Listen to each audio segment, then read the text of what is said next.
If you're carrying a bag, when you don't need it, you must be able to keep it aside. If all the time if you carry it, it'll become a torturous process. That's what is happening to people. Nothing wrong with your mind. You are in the surgery rooms all the time. Tell me on this planet, are knives taking more lives or making more lives? Hello? Really, it's taking more lives? Are you a surgeon? It is making more lives, both in the kitchen and the surgery table, it's making many lives. Here and there in an irresponsible hand, it's taking a life, isn't it? Unfortunately, empowerment is happening without fixing the identity. With my limited identity, if I study all kinds of nuclear science, what am I going to do? I'm going to bomb you, that's all I'm going to do to you. Or uneducated, illiterate people causing more damage, or educated people on the planet causing more damage to the entire planet.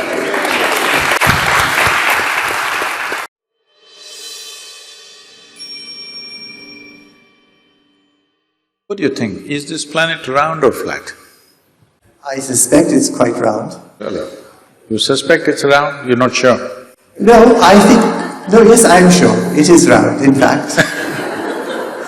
In fact, I think that is how matter has to collect around gravity. No, don't go there, gravity is another thing. But today we know it is round. Though, if I walk up and down this place, in my experience it feels flat. But we know it is round. We debated this for thousands of years, all right? But we couldn't figure it. But it became very clear to us only when we took off. We created some distance from the planet.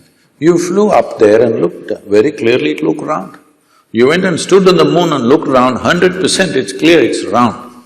So what gave you this clarity is the distance. When you were in it, you thought any number of ways but you couldn't figure it. But the moment you had distance, you had clarity. So only in that context I said, you must know how to keep your accumulations aside. If you're carrying a bag, when you don't need it, you must be able to keep it aside. If all the time if you carry it, it'll become a torturous process. That's what is happening to people. Nothing wrong with your mind. It's just that all the time it's on and it's becoming torturous. Not knowing how to do, they're sozzling it out with alcohol or drug or something else. Essentially, they're unable to bear the activity of their own mind, isn't it? If they could keep this bag aside for some time, all we have accumulated, it would be nice. You won't lose it, because nobody's going to pick it up and go. It's there for you, but once there is a little distance, you have an absolute understanding of the nature of what it is, only then you can handle it the way you want. Right now, you're handling both your body and mind accidentally. When you do things accidentally, anxiety is normal, and that's what is happening. Because everything is accidental. Because there's no clarity about anything. Because the nature of intellect is such. If I ask you, would you like your intellect to be sharp or blunt? You must choose right now, I'm going to bless you. Sharp or blunt? Sharp. Sharp. So you understand, intellect is a cutting instrument. It's like a knife. The sharper, the better. If somebody is very sharp, you will say, oh, he's a razor sharp. Intellect, very sharp. So cutting instrument. Cutting instrument can be used for dissection. With dissection, we know many things. Did you do science in your high school? You cut open that frog and saw how the heart was pulsing.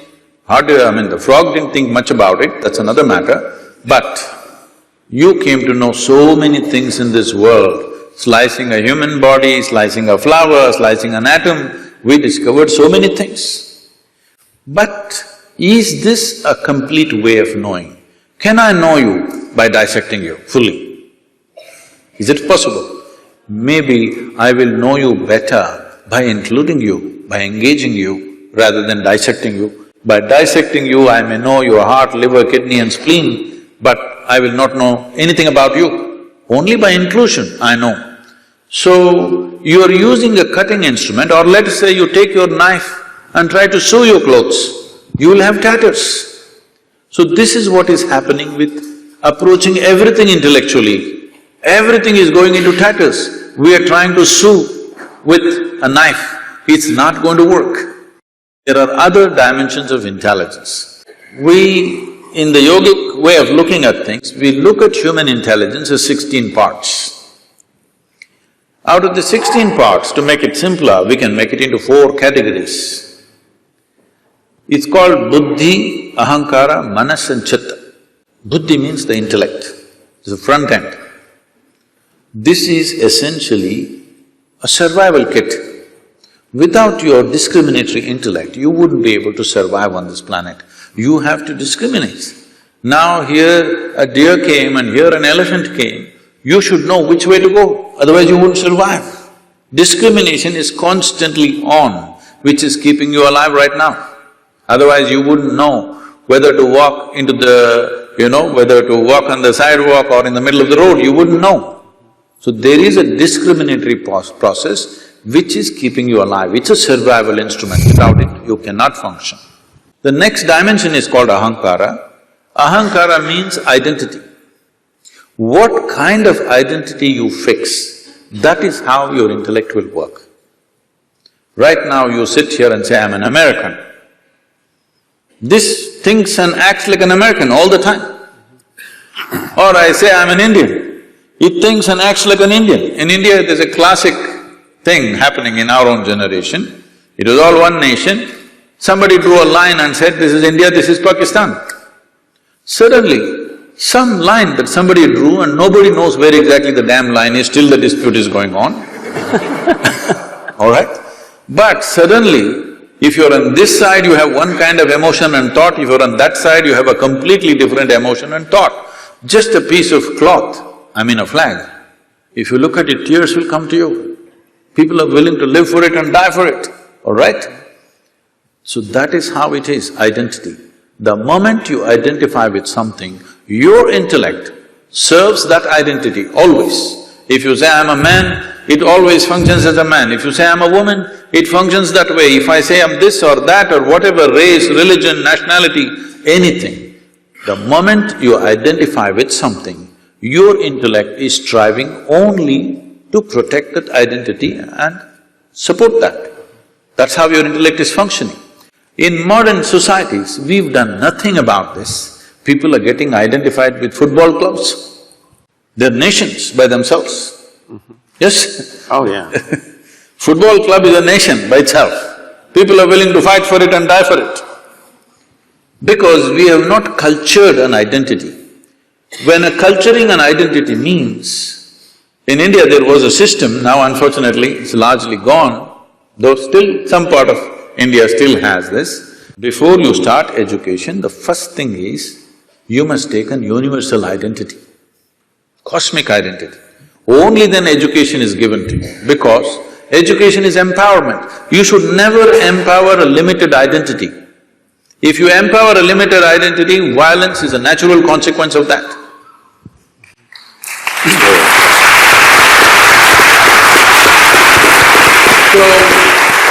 So, just tell me, what is it that we are fighting for on this planet? My identity versus your identity. It may be race, it may be religion, it may be nationality, it may be region. Essentially, my identity fights with your identity because I'm identified with this, you're identified with that. So, before you empower a human being with education and knowledge, first thing is you must fix a cosmic identity for that person. This used to be called as Aham Brahmasmi. First thing is a child must say, my identity is cosmic. I belong to the cosmos, not to these parents who are sitting with me right now. I love them, they have nurtured me, but my identity is cosmic. The child has to utter this. Only then, first alphabet is taught to him, because it was education as seen as an empowerment. Just tell me, today in the world, are uneducated, illiterate people causing more damage or educated people on the planet causing more damage to the entire planet?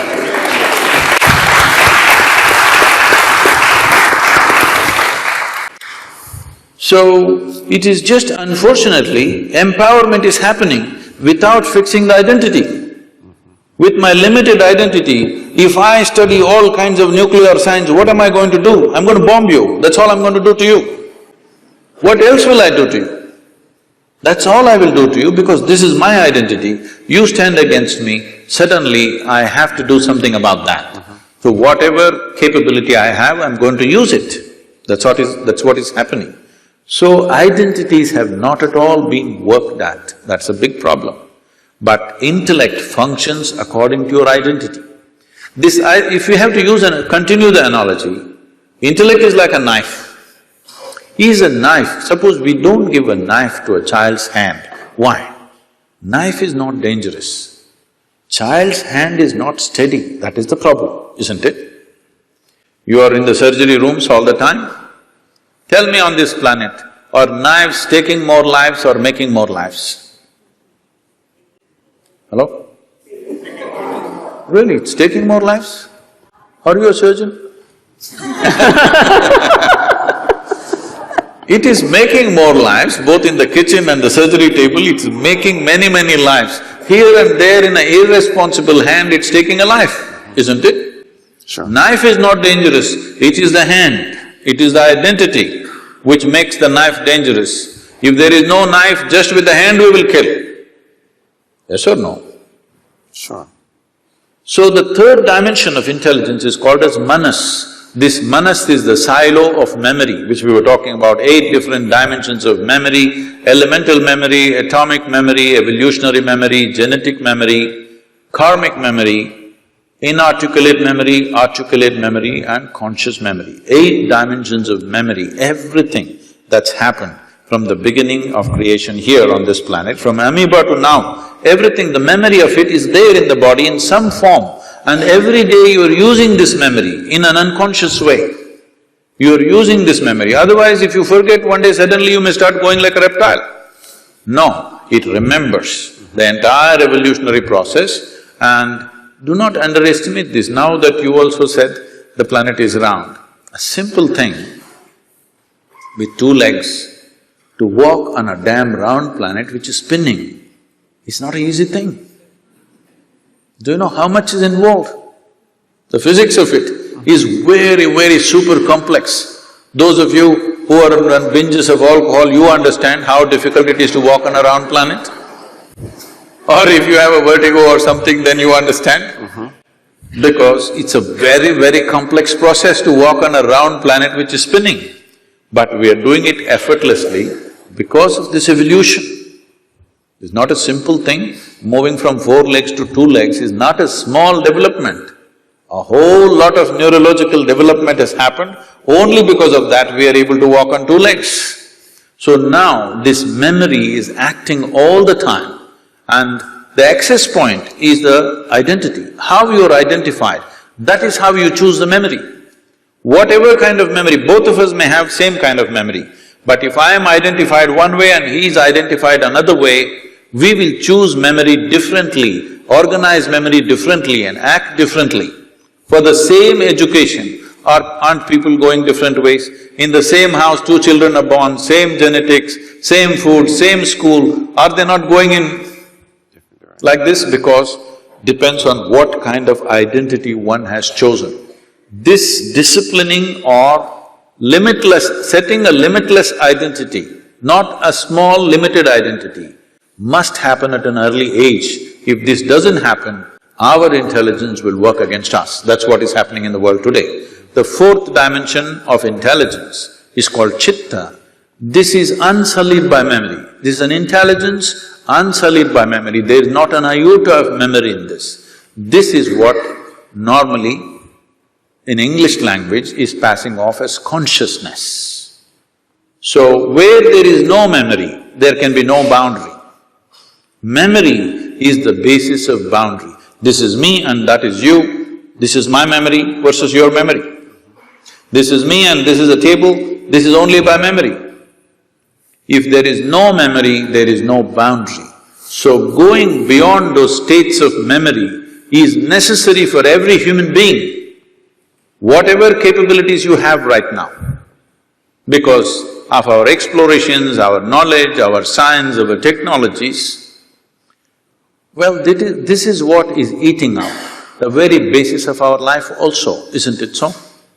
The planet is going away. We have no solution for that, but we're going on simply because we have explored bits and pieces without grasping the entire dimension of what it is. Consciousness means that you went beyond the boundaries of your memory and grasped life as it is. Now it doesn't matter how much knowledge you have, you will do what is needed and nothing more than what is needed, and that's what needs to happen in the world.